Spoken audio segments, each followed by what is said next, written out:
السلام علیکم دوستانو، زه حکیم جلال تاسو خدمت کې.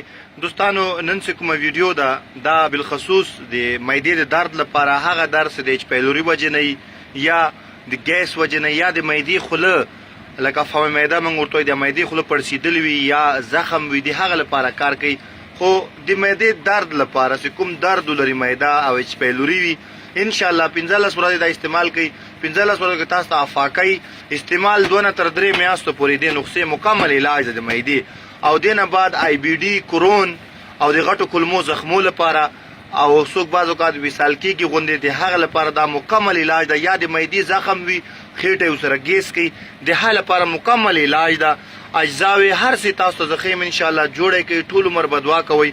بابا دا دې کې اړه وایړه دا سونف وړه اول سدی کی سونف دی دا کتل ایسی بادیانا مرتوی سونف مرتوی دا سدی سونف دی کی 1500 گرام دا کمول هم صحیح موږ زیات مقدار کول سو بیتا سو 50 تور کمول هم زرتا سونف 1500 گرام دا مرواړه سونف 1500 گرام مغزنیم سدی دی کی 300 گرام دا مغزنیم دا هر یو اتاری 50 تر تاسو ته ملاویدل شي.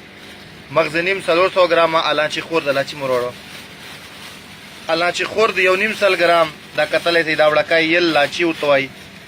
انزروت دا یو رقم انزروت دا واچو دا انزروت دا کې به کوشش کوئ خالص پاک انزروت واخلي اصلي اوریجنل دا انزروت دا دام دی ونی کاند وی خو د انزروت په نوم باندې دی.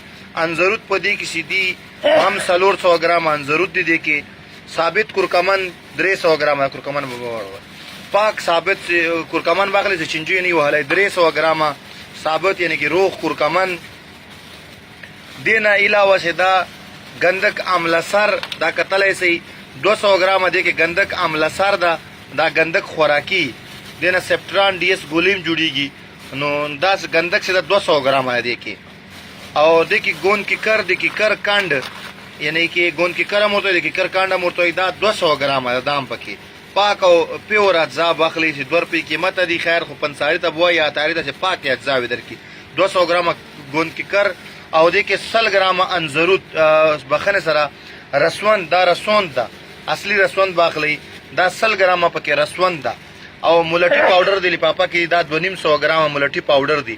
دا ټول به واخلی اول پاکوي بیا به دا ټول پاوډر کې دی وړو په شان دی بالکل ملایم پاوډر سی بیا به چان کوي انا پس بیا دینه 0 ملي ګرام تخته کپسول ډکیږي یو سهار یو غرمه یو ماخام په مړه خېټه دوړې نه یو ساعت بعد یا نیم ساعت بعد اوبو سره د کلمو زخمو لپاره معدې ایچ پیلوري لپاره هغه ایچ پیلوري چې معده درد لري یا ترشي مو بخله ترازی هغه لپاره کار کوي. دین علاوه که معده ایچ پیلوري لري او ګیس سره پیدا کیږي معده کې هغه لپاره دا مکمل علاج ده. دوستانو د موږ هر علاج د الله رضا لپاره دا پای تاسو جوړه کړئ. ټول عمر به دعا کوئ که تاسو د معدې علاج کړی وي ستړي سوي او د معدې درد هم نه ختمیږي ان شاء الله دا بې ضرره ده. دینه علاوه دې نورم فواید دي ان شاء الله تاسو استعمال کوئ بیا تاسو خپل دې په اندازه پوهیږئ. دوستانو چې هر دوا تاسو ضرورت وي نو ورځ مخکې موږ ته خپل عمر الایم په واتس اپ پرې دی یا په ټلیفون کې علاج تداویم کې دا پورا ټیم ایڈریس در کوئی سي به راتلی سي خدا په خپل جوړه کې ان شاء الله ټول عمر به دعا کوي. خو وخت لري دوستانو لوی الله تاسو سپارم. السلام علیکم.